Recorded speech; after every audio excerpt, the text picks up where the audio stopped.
All right. So we ended with Genesis chapter 7, 1 through 5. Today we got Genesis chapter 7, 6 through 20. All right. This is the section that will be going um, over the part on the boat. Okay. It's not like full details or anything like that, but there's a few verses that we're going to point out and look at. So I'm going to read it, New Living Translation, and then go back and go to a few different verses um, in the King James Version. All right. Genesis chapter 7, verse 6. And it says, Noah was 600 years old when the flood covered the earth. He went on board the boat to escape the flood, he and his wife and his sons and their wives. With them were all the various kinds of animals, those approved of eating and for sacrifice, and those that were not, along with all the birds and the small animals that scurried along the ground.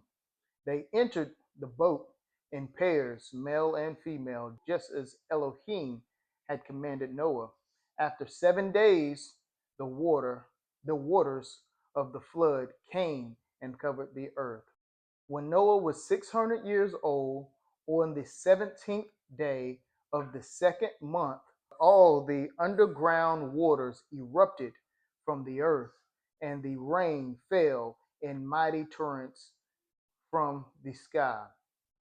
The rain continued to fall for 40 days and 40 nights. That very day, Noah had gone into the boat with his wife and his sons Shem, Ham, and Japheth, and their wives.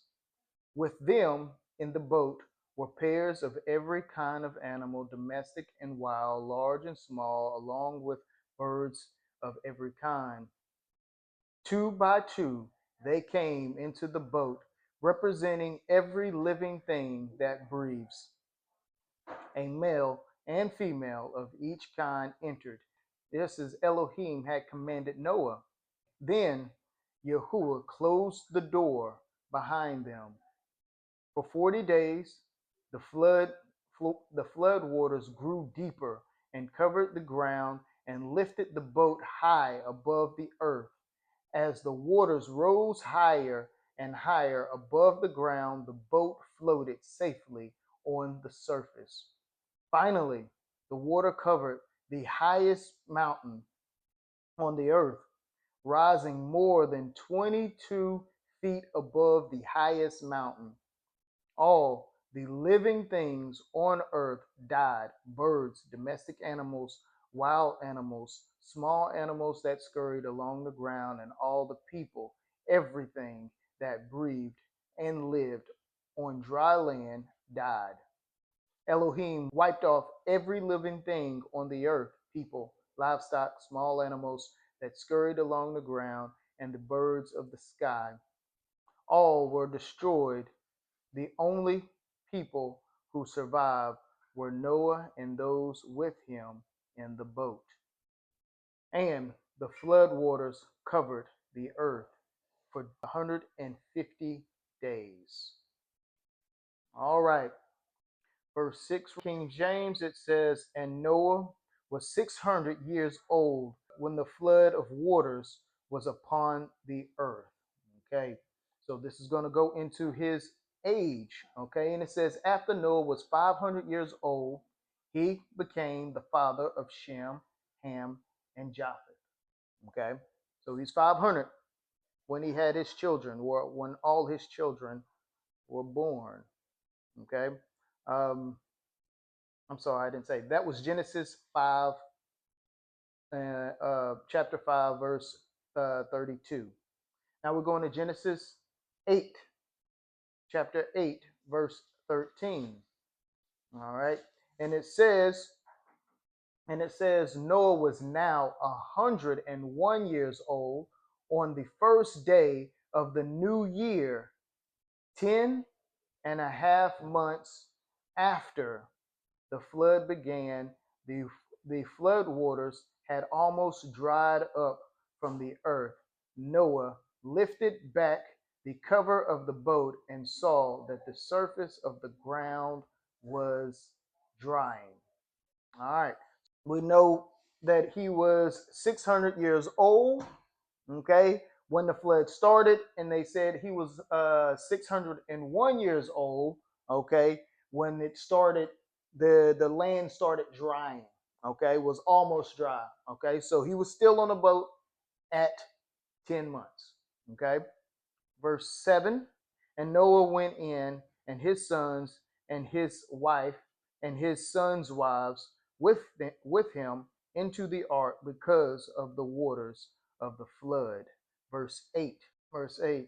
Of clean beasts, and of beasts that are not clean, and of fowls, and of everything that creep upon the earth. Chapter 7, verse 9. There went in two and two unto Noah into the ark, the male and the female, as Elohim had commanded Noah. All right, there's an off there after as Elohim commanded Noah. That's his mark. Verse 10, it says, and it came to pass after 7 days that the waters of the flood were upon the earth. Verse 11, and it says, in the 600th year of Noah's life, in the second month, the 17th day of the month, the same day were all the fountains of the great deep broke up, and the windows of heaven were open. Okay, we're going to look at the reference behind all. Okay, were all the fountains of the great deep broken up. Okay, all the fountains of the great deep broken up. All right, looking at that reference, Job 38, chapter 38, 8 through 11. All right, and it says, who kept the sea inside its boundaries as it bursts from the womb, and as I clothed it with the clouds and wrapped it in thick darkness? For I locked it behind barred gates, limiting its shores. I said, this far and no further will you come. Here your proud waves must stop. Okay, so it's solidifying saying, and I like this passage. It's solidifying saying that I made the boundaries of the water. Okay, I made the boundaries of the water, and it's not going to move unless I move them. Okay, and that's significant for living in the modern time that we live in, and something that the government always pushes is a very big thing. You know, that's how they get us to do things. So I like to. I'm going to read another one, and it says, he assigned the sea its boundaries and locked the ocean in vast reservoirs. Okay. So again, we think of climate change as if the things we do is going to change how high the water is going to come and it's going to wash away. He's going to do that instead of us having effect on what he put boundaries on. Okay. So this is a very big thing when it comes to, you know, people trying to get others to do things. Proverbs 8:28 through 29. I was there when he set the clouds above, when he established springs deep in the earth. I was there when he set the limits of the sea, so they would not spread beyond their boundaries, and when he marked off the earth's foundation. All right, Isaiah 24, verse 9. And it says, the earth has broken up, it has utterly collapsed, it is violently shaken. What is violently shaken? Earthquakes. Earthquakes. All right. First thing I think about is, I mean, that was the ancient times. First thing I think about, and we don't know, and I don't, again, we don't know, but what we were taught in school, it was called, what was it called when it was the land? They said all the lands were together. Pangea, Pangea, yeah. But that's what I think about. I mean, that's something that we learned in school. We don't know if that's true or not, you know. Um, but that's something I think about when the floods came. uh, They erupted, and it was an earthquake, because the foundations and the deep water reservoirs burst up, and it caused earthquakes. Jeremiah chapter 5, verse 22. And it says, have you not respect for me? Why don't you tremble in my presence? I, Yahuwah, define the ocean's sandy shorelines as an everlasting boundary that the waters cannot cross. The waves may toss and roar, but they can never pass the boundaries I set. So he's being very deliberate in, I set a boundary. First Thessalonians chapter 5, verse 3. And it says, when people are saying everything is peaceful and secure, then disaster will fall on them as sudden as a pregnant woman's labor pains begin, and there will be no escape.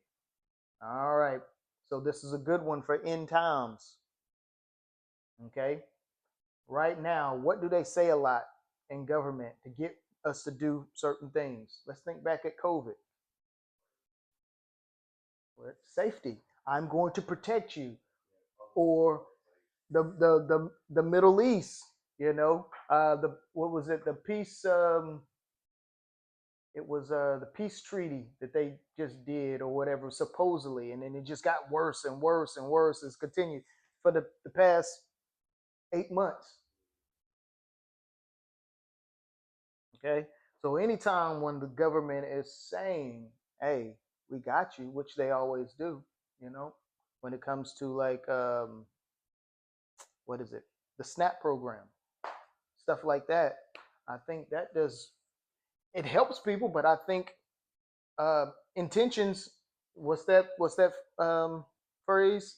Good intentions is a pathway to hell. Yes, 100%. And that's one thing that happened in Alaska. Something that I learned in Alaska is, that indigenous, they they switched off with giving them things. The indigenous in Alaska, and they're have the most bums as far as the percentage of bums up there. They never got right after that because you 100%, yeah, 100%, 100%. But yes, under the cover of safety, okay, is what the world promotes to manipulate. We're going to look at the next, and it says, let me go out of here. We're looking at the windows, and it says, and the windows of heaven were opened. All right, the windows of heaven. All right. Yes. Okay. Chapter 7, verse 11. It's the last few words. We're going to windows. Okay. The references of the windows of heaven opened up. Okay. 2 Kings 7 and 2.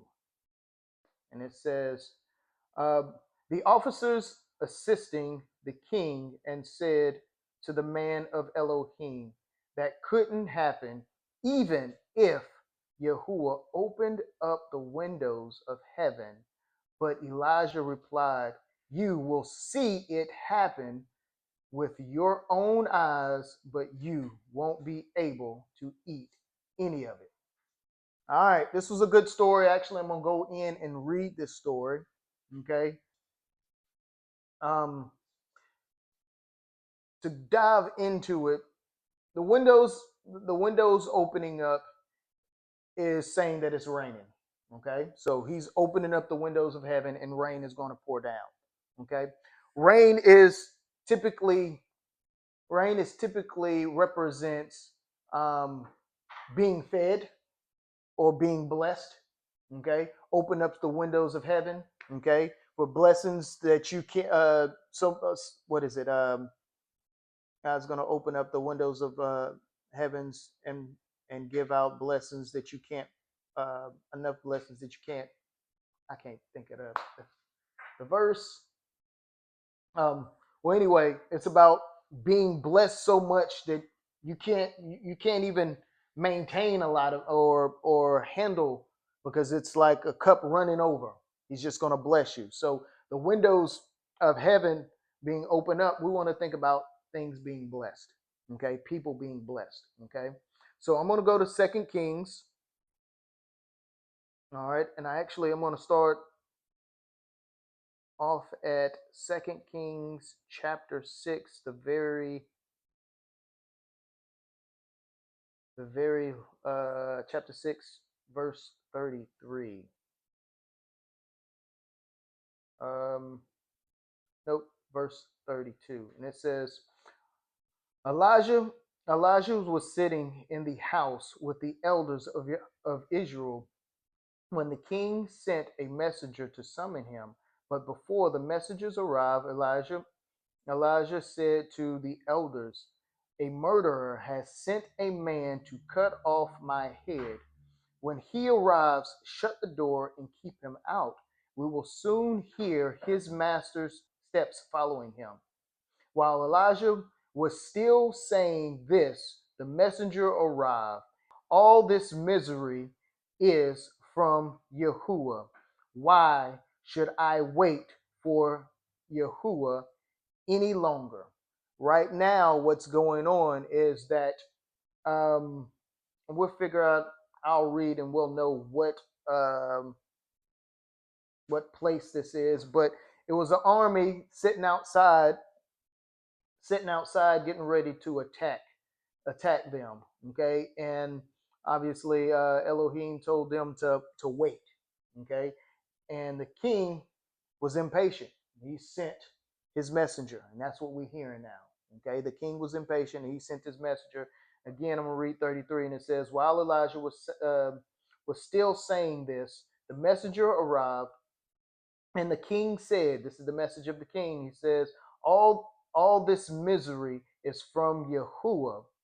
Why should I wait for Yahuwah any longer?" Okay, chapter 7, verse 1, 2 Kings. Elijah replied, "Listen to this message from Yahuwah. This is what Yahuwah says. By the time tomorrow in the market of Samaria, 6 quarts of choice flour will cost only 1 piece of silver, and 12 quarts of barley grains will cost 1 piece of silver." The officer assisting the king said to the man of Elohim, "That couldn't happen even if Yahuwah opened the windows of heaven." But Elijah replied, "You will see it happen with your own eyes, but you won't be able to eat any of it." All right. And it says, "Now there were 4 men with leprosy sitting at the entrance of the city gates." Usually the leopards can't enter in the city, so that's why they're sitting at the gates. Okay. Why should we sit here waiting to die? They ask each other. "We will starve if we stay here, but with the famine in the city, we will starve if we go back there. So we might as well go out and surrender to the Aramean army.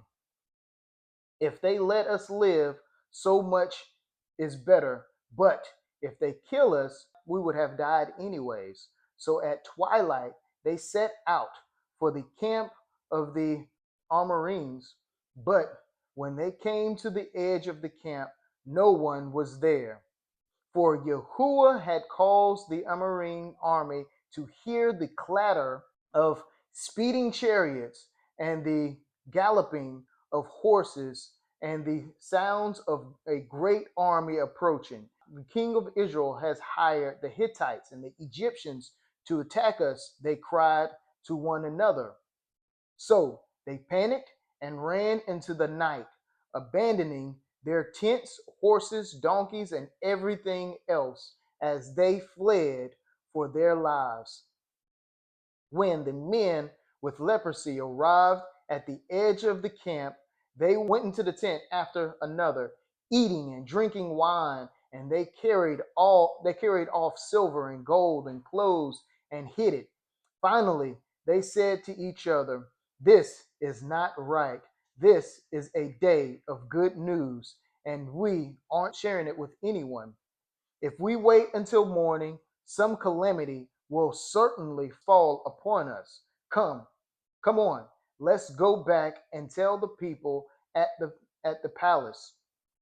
So they went back to the city and told the gatekeepers what had happened. And they went out to the Amarine camp, they said, and no one was there. The horses and donkeys were tethered, and the tents were all in order, but there wasn't a single person around. Then the gatekeepers shouted the news to the people in the palace, and the king got out of bed in the middle of the night and told his officers, "I know what has happened. The Armenians know we are starving. So they have left their camps and have hidden in the fields. They are expecting us to leave the city, and then they will take us alive and capture the city." One of the officers replied, "We had better send out scouts to check into this. Let them take 5 of the remaining horses. If something happened to them, it will be no worse than if they stayed here and died with the rest of us." So 2 chariots with horses were prepared, and the king sent scouts to see what had happened to the Aryan army. And they went all the way to the Jordan River, following the trails of clothing and equipment that the Arameans had thrown away in their mad rush to escape. The scouts returned and told the king about it. Then the people of Samaria rushed out and plundered the Arameans' camp. So it was true, the 6 quarts of choice flour were sold that day for 1 piece of silver, and 12 quarts of barley grain were sold for 1 piece of silver, just as Yahuwah had promised.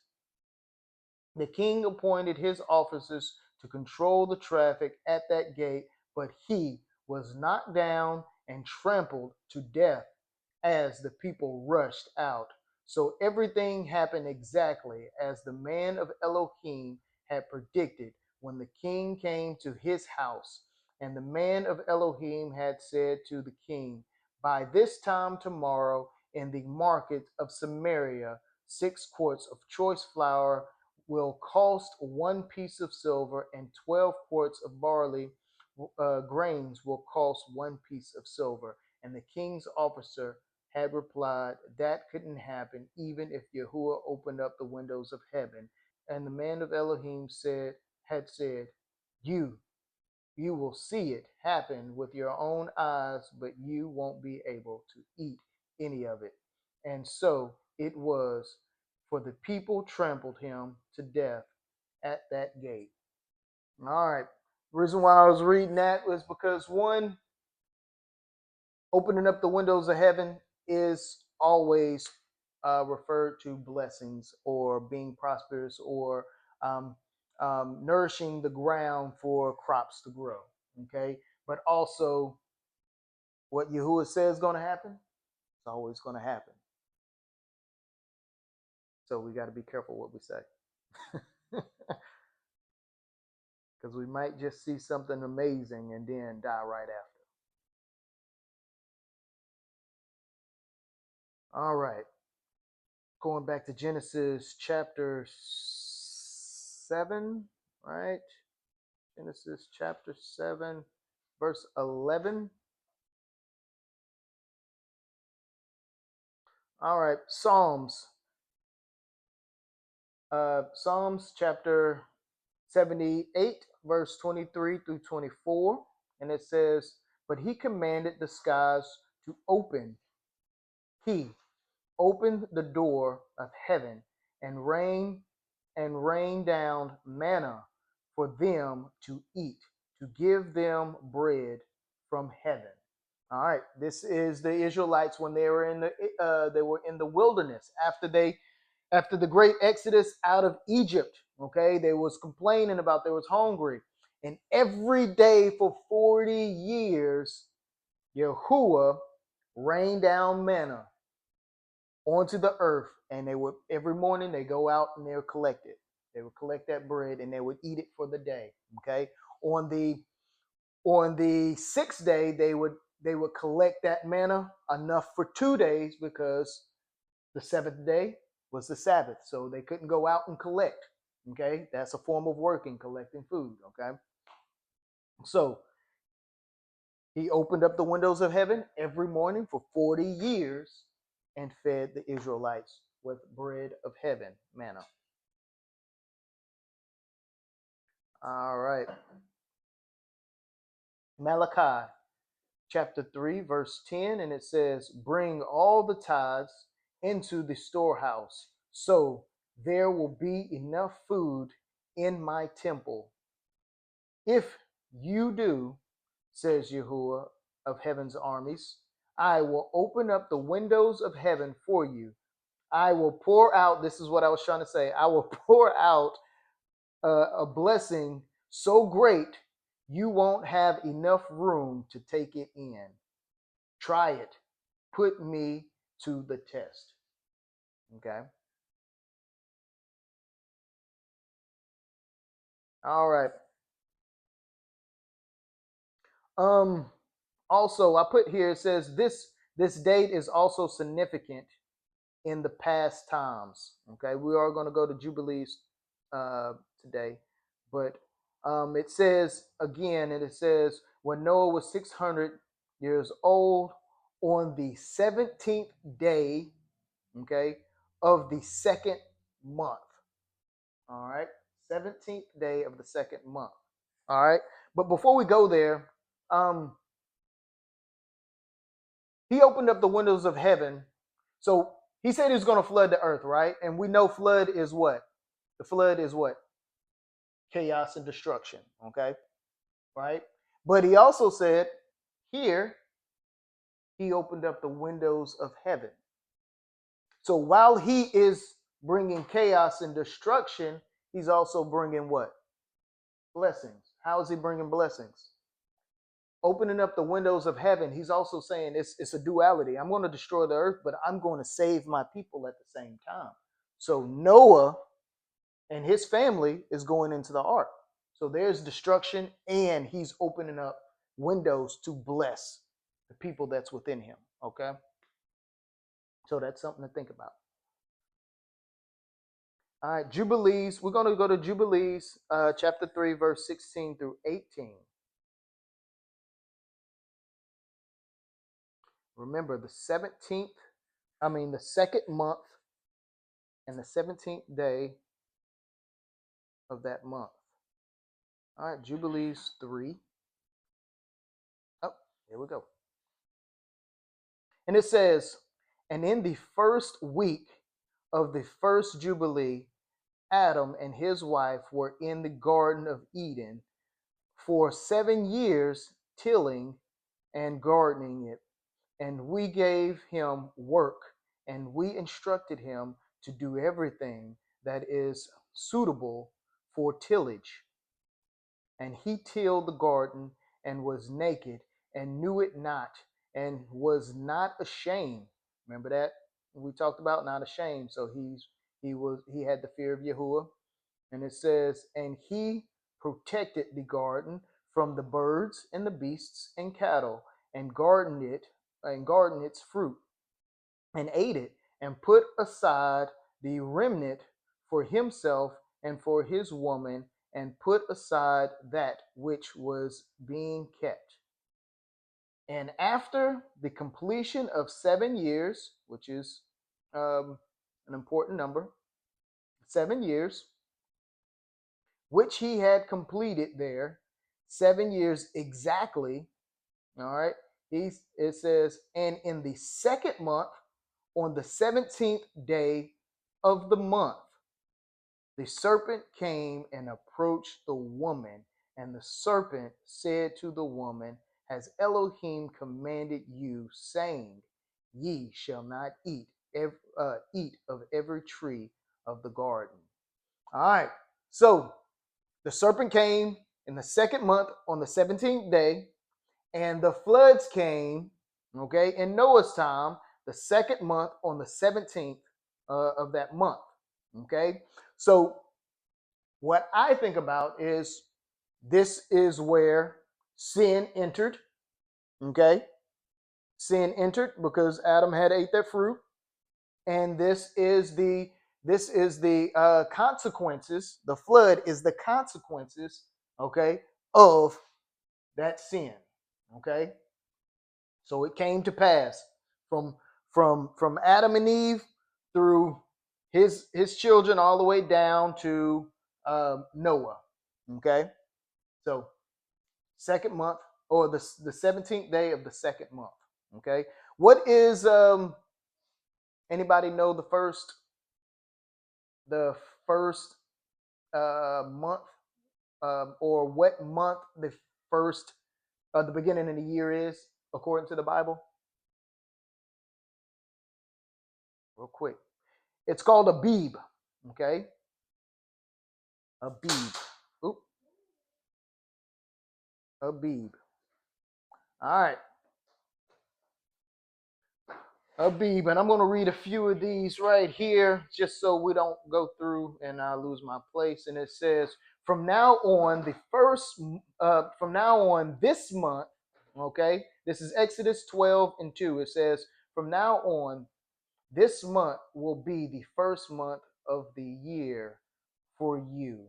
Okay, and I know the first month is called Abib. Okay, so let's find out when the first month is Abib. All right, and it says, on this day in early spring. Okay, so it doesn't say, it says that this month shall be the beginning, right? Mm-hmm. So now where are you reading? Okay, now we're going to Exodus 13:4. I'm sorry. Exodus 13:4. And it says, on this day in early spring, in the month of Abib, you have been set free. Okay. And it says, Exodus, let's see.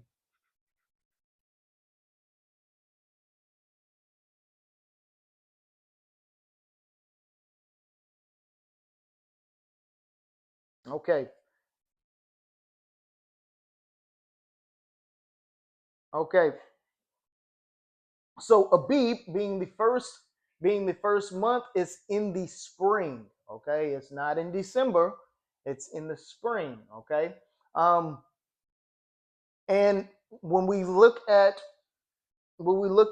Genesis, we look at Genesis, we know the first day is Sunday. Okay, real quick. Say that again. I'm sorry. First day is Sunday. First day of the week.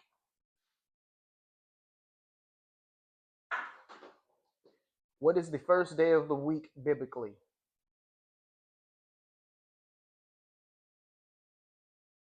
First day of the week corresponding is Sunday. Okay, so we know that is the first day. All right. That's not what they call it. Huh? That's not They called it. They actually did it by numbers. First day, second day, type. I'm talking about Sunday. Huh? I'm talking about the days of the week. Yeah, days of the week. Yeah, so they did it by numbers. By numbers. Yep. Um, what is the first month biblically? Abib. Okay. So Abib. All right. Some call it Nasa. I think that's Greek. Nasa is Greek. Nasan. Um. Nisan.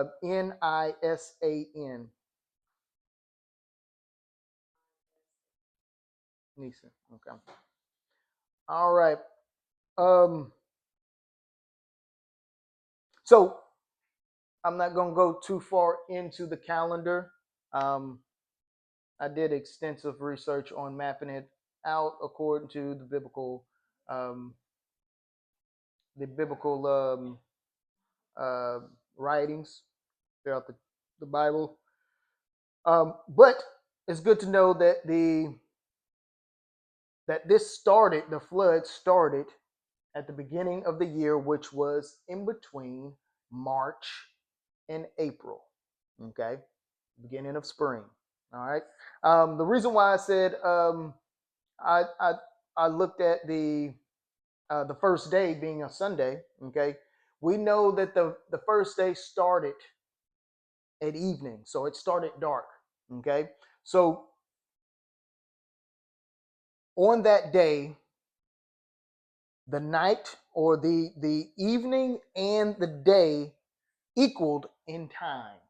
Okay, so that's how we know when the first day of the year is. Okay, so if you want to do your research, and it was hard to find because they got the equinox at a certain date, and then you go and research, and they'll be like, well, the equinox, okay, is actually not on this day, but this is the day they choose. So I had to go in and really find it, because everything that they do, the world information or whatever, they don't show they don't show but the day, the time of the full day, and not the night. You have to do the math, which is very, very aggravating. Um, so with that being said, that's another reason why I went into that, is to know, to find out that it's in between March and April for the first day of the year, and it's in spring when the flood came. Okay, so overall, the significance of that day is the serpent enticed Adam and Eve, and then the flood actually started on the second month of the 17th day of that month. Okay, so it's actually, I looked it up, it's actually April 30th would be the 17th day of the second month. Okay, all right, all right. And it says Genesis chapter 7, verse 12, and it says, King James Version, and it says, and it came to pass after 7 days, okay, um, after 7 days, that the waters of the flood were upon the earth. Okay. After 7 days, again, there's seven again. All right. After 7 days. So after 7 days, that means the completion. He gave him 7 days. And the other books, that's not in the canon, they kind of explain those 7 days of that's when um, actually Noah had buried his father. Okay, that was Methuselah. Okay, so he gave him that 7 days to bury his father, and then the flood came. Um, uh, so we're gonna go into look at the reference there. It says 40 days and 40 nights. All right, huh? Of the people that died. Oh, they were out there. They've been finding them. The what you call it? Yeah, they out there. They in the mountains. They're in and they're covered too, because when the water comes up, and again, it's earthquakes and it's the foundations exploded. Like a lot of that stuff got covered. Even the structures, a lot of that stuff got covered with mud and dirt too. You see what I'm saying? So things were shifted. Not only you know um, mountains and things of that nature. Things were shifted and covered. Okay. All right. The reference of 40 days and 40 nights. We're going to Exodus 24 and 18. Then Moses disappeared into the clouds, and he climbed higher up the mountain. He remained on the mountain for 40 days and 40 nights. This is when he got the um, the Ten Commandments, okay, from Elohim. All right, for 40 days and 40 nights. Now, anytime we hear 40 days and 40 nights, just think of um, putting yourself in his presence, okay? So just think about putting yourself in his presence, because the next verses is going to explain every time you hear 40 days and 40 nights, for the most part, okay, this is what happened, okay? All right, back. We're going to Deuteronomy 9 and 9. And it says, this happened when I was on the mountain receiving the tablets of stone inscribed with the words of the covenant that Yahuwah had made with you. I was there for 40 days and 40 nights, and all that time I ate no food and drank no water.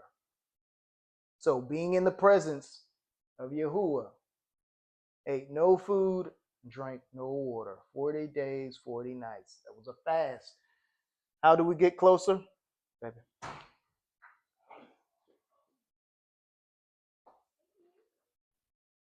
To get closer with Elohim is to fast. It's one way to get closer, one way to hear him, one way to submit to him. Um, um, is through fasting. Okay. Deuteronomy 9 and 18. Then, as before, I threw myself down before Yahuwah for 40 days and 40 nights. I ate no bread and drank no water because of the great sin you had committed by doing what Elohim hated, provoking him to anger. All right. So this is another thing.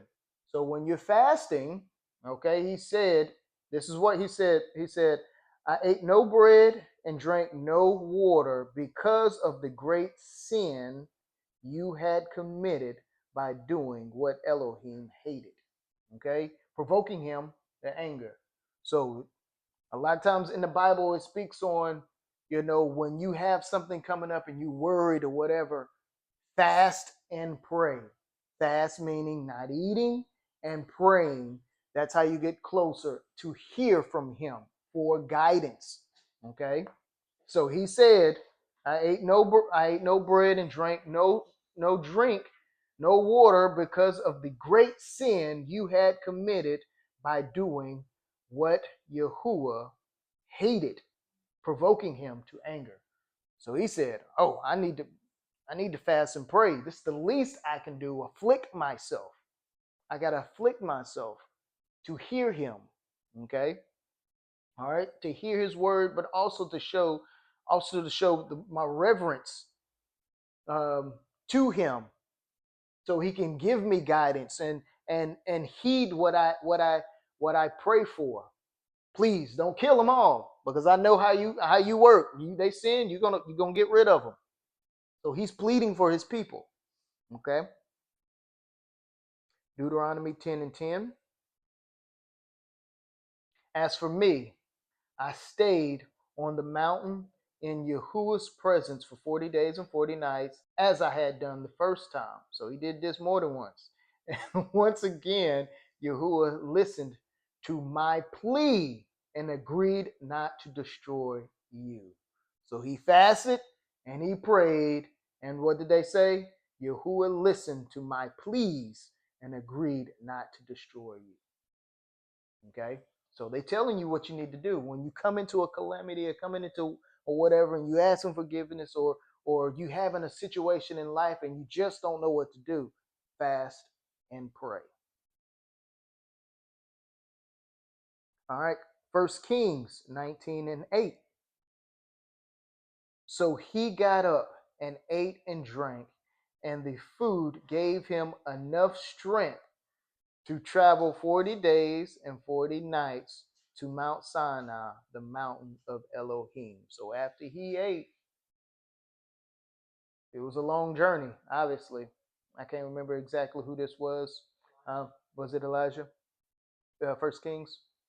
Um, 40 days and 40 nights. Yep. Okay. Yep. So he traveled 40 days and 40 nights. And you know they're traveling 40 days and 40 nights, period. And then traveling that terrain over there. Crazy. But we can do all things. All right. Matthew 4:2. The one that most people know. For 40 days and 40 nights, he fasted and became very hungry. All right. This is the Messiah. After he got baptized, okay, he had to go into the wilderness to be tempted by the devil. And he fasted for 40 days and 40 nights. And that's where the first temptation of the devil was like, hey, ain't you the Son of Man? See that rock? Turn it into bread. I know you're hungry, right? So fasted for 40 days and 40 nights. After this, it started his mission. He had to go into the wilderness. Speaking of the correlation, the Israelites, after they exited out of Egypt, they was in the wilderness for how long? 40 years. Okay? Before they got to promised land. Okay? Before Yahusha started his mission, he had to go into the wilderness for 40 days and 40 nights. Okay? 40 days and 40 nights. All right? He was tempted. Okay? Israel lost that temptation. Okay? Because they kept sinning and they kept doing what Yahuwah didn't want them to do. Yahusha's mission was to complete going into the wilderness and complete and not fall in the hands of sin. And he did that. And that's when he started his mission. Okay. All right. Viewers on. Okay. We're going to chapter 7, verse 13. And it says, in the self same day entered Noah and Shem and Ham and Japheth, the sons of Noah, and Noah's wife, and the 3 wives of his sons, with them into the ark. All right. We're going to 14, I'm sorry. Verse 14, and it says, they and every beast after his kind, and all the cattle after their kind, and every creeping thing that creepeth upon the earth after his kind, and every fowl after his kind, every bird of every sort. Verse 15, and it says, and they went in unto Noah into the ark, 2 and 2 of all flesh, wherein is the breath of life. Verse 16, and they that went in, male and female, of every flesh, as Elohim had commanded. Again, just as he commanded him, and Yahuwah shut him in. All right. Again, we know what that means, right? Yahuwah shut the door. Yahuwah shut him in. He went in the covenant, okay? Into the covenant for protection. I am going to go into that. Let's see.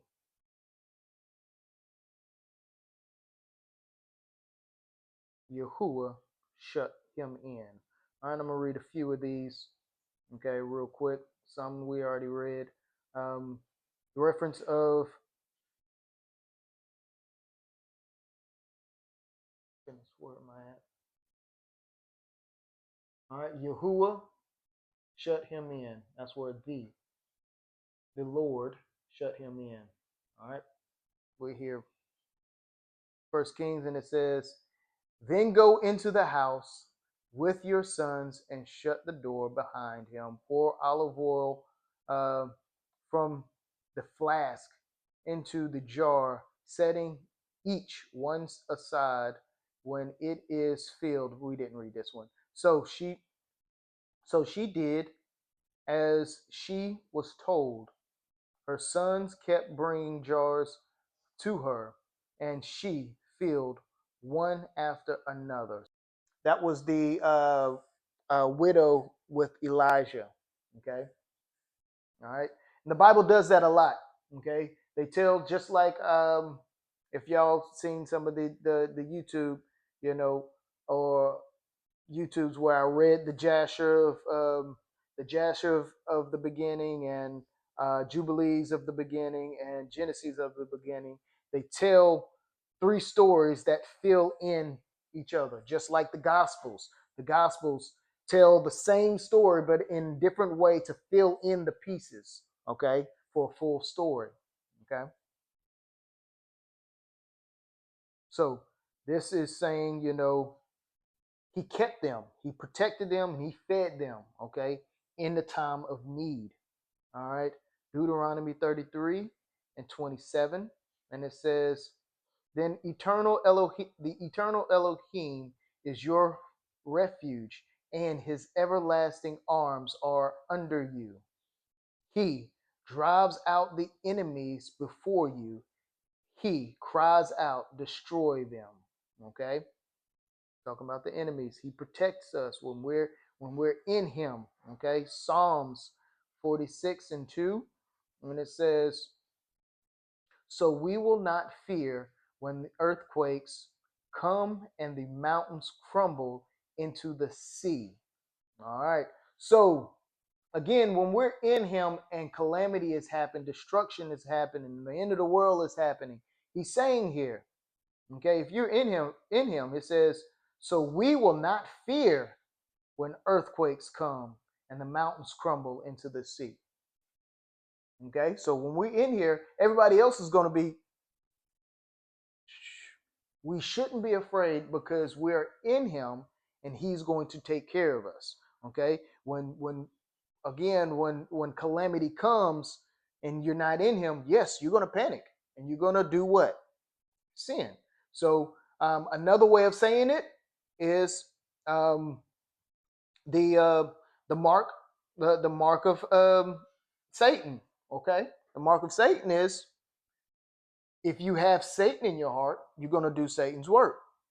Okay, so if you're not in if you're not in Elohim, then you don't have that comfort.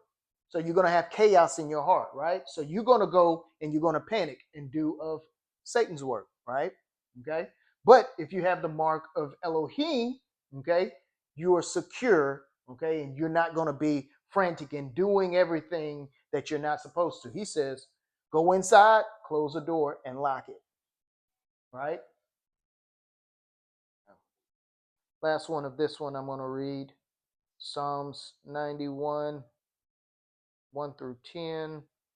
And it says, those who live in the shelter of the Most High will find rest in the shadows of the Almighty. This I declare about Yahuwah. He alone is my refuge, my place of safety. He is my Elohim, and I trust him, for he will rescue you from every trap and protect you from deadly disease. Remember, famine, war, famine, and disease. He will cover you with his feathers. He shall shelter you with his wings. His faithful promises are your armor and protection. Do not be afraid of the terror of the night, nor the arrows that flies in the day. Do not dread the disease that stalks in the darkness, nor the disaster that strikes at midday. Though 1,000 fall at your side, then 10,000 are dead around you. These evils will not touch you.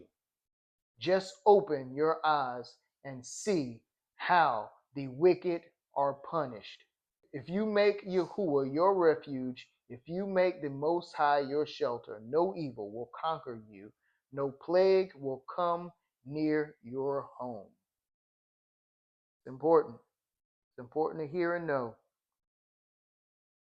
All right. Genesis 7, verse 17. King James Version. It says, and the flood was 40 days upon the earth, and the waters increased and bared up the ark, and it was lifted up above the earth. Verse 18. And the waters prevailed and were increased greatly upon the earth, and the ark went upon the face of the waters. Okay, we're going to go into this. Prevailed. All right. What prevailed? The waters prevailed over what? The waters, let's see, the waters prevailed and were increasing greatly upon the earth. Okay, so the waters prevailed. All right. What is that saying? What is the flood? Turmoil, chaos. Chaos prevailed over what? The earth. Over everything. So think about end times. Chaos is going to prevail over the earth. But check this out. Then it says, and the ark went upon the face of the waters. That's that protection. It was riding above it. Okay. All right, let's go into it. Exodus 14, verse 28. Then the waters returned and covered all the chariots and charioteers, the entire army of Pharaoh. Of all the Egyptians who had chased the Israelites into the sea, not a single one survived. During the Exodus, okay, everybody know this, where he parted the sea. Okay, he parted the sea so the Israelites can walk on dry land. Okay, parted the Red Sea, and the Egyptians was following them. Okay, because they was like, wait, that was our slaves. We need them back. Started chasing them to go get them. All right, as they walked and they made it across, what Yahuwah do? Waters came, chaos came. Okay, and it says, and the entire army of Pharaoh, of all the Egyptians who had chased the Israelites into the sea, none, a single one survived. Okay. All right. Psalms 69 and 15. And it says, don't let the flood overwhelm me.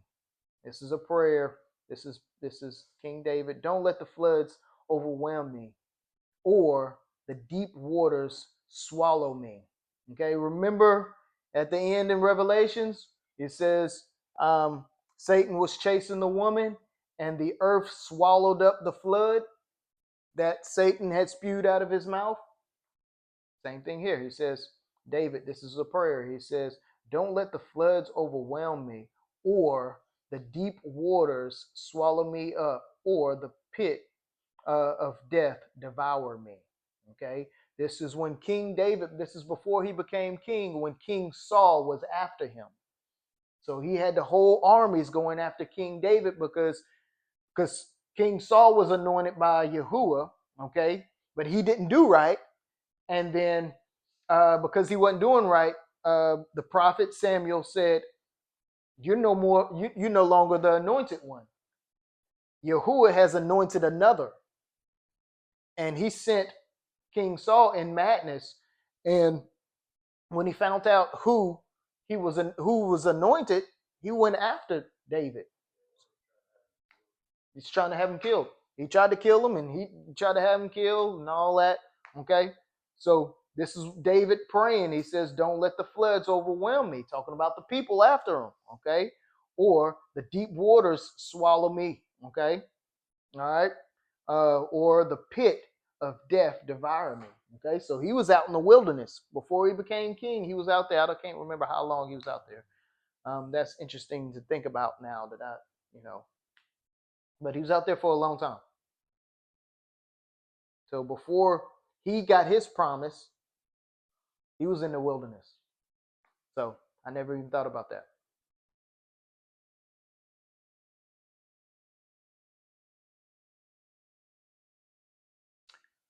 19. And the waters prevailed exceedingly upon the earth, and all the high hills that were under the whole heavens were covered. Okay. In New Living Translation, it says the highest mountain. Okay. The highest mountain was covered. All right. Um, I'm going to click on this, and it says the reference. It says, and all the high hills. Okay. Psalms 46, verse 2 and 3.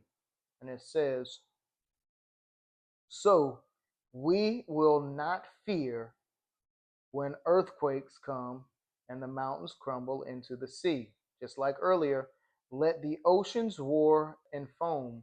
Let the mountains tremble as the waters surge. Okay? So through all that chaos, no fear. Oh, it's going to do what it's do, but I am protected. Okay? All right. Verse 20. And it says, 15 cubits upon did the waters prevail, and the mountains were covered. Okay, so it says 15 cubits, and this says in New Living Translation 22 feet above the highest peak. Okay. All right. Verse 21. All the live oh, King James Version, and all the flesh died that moved upon the earth, both of fowl and of cattle and of beast and of every creeping thing that creepeth upon the earth, and every man. 22. All in whose nostrils was the breath of life of all that was in the dry land died. So every creature that had breath in the land, that walked on the land, died. All right. 23.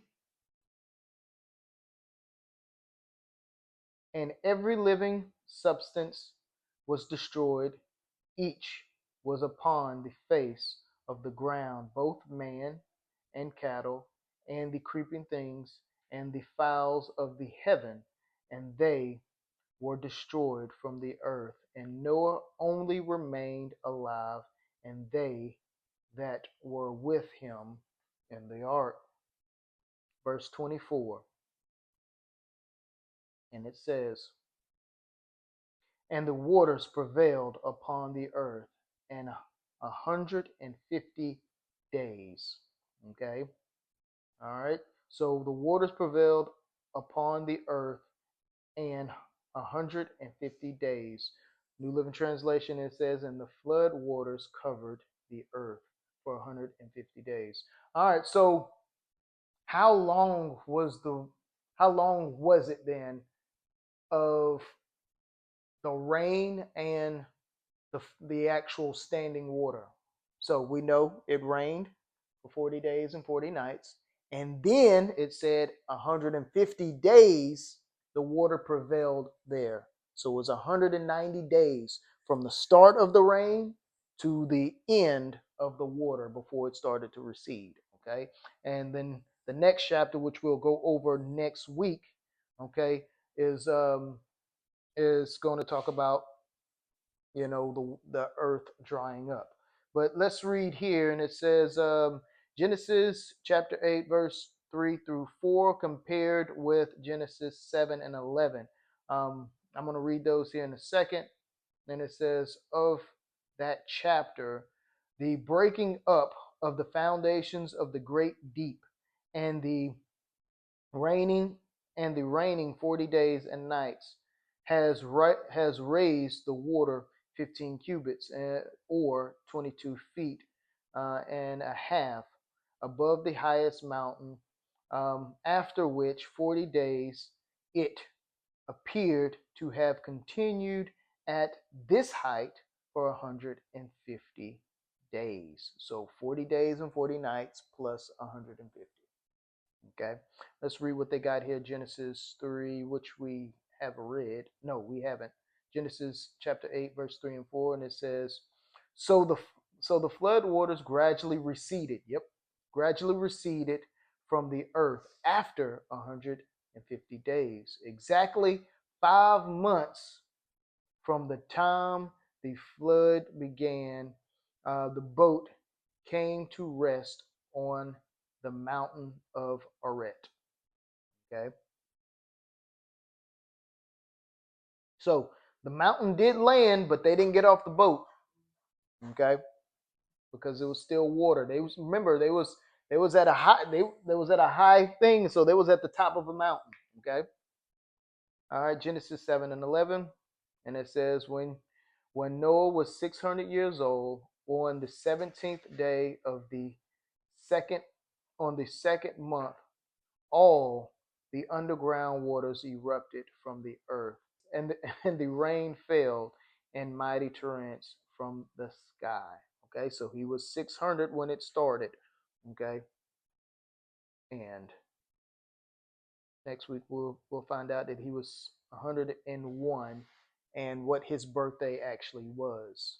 Okay, well, actually it says up here, I think. Yes. Okay. Yes. So New Year's starting in spring because that's where things grow, and that's where babies are born and blah blah blah blah blah blah. Everything it's new. It's growth. Okay. That's when you do your harvests and stuff of that nature. So that is exactly why it's the yeah. Yep. Genesis 8 and 13, and it says Noah was now 601 years old on the first day of the new year. Okay, so first day of the new year, which would be either the 14th or the 15th, okay, of March. All right, Abib.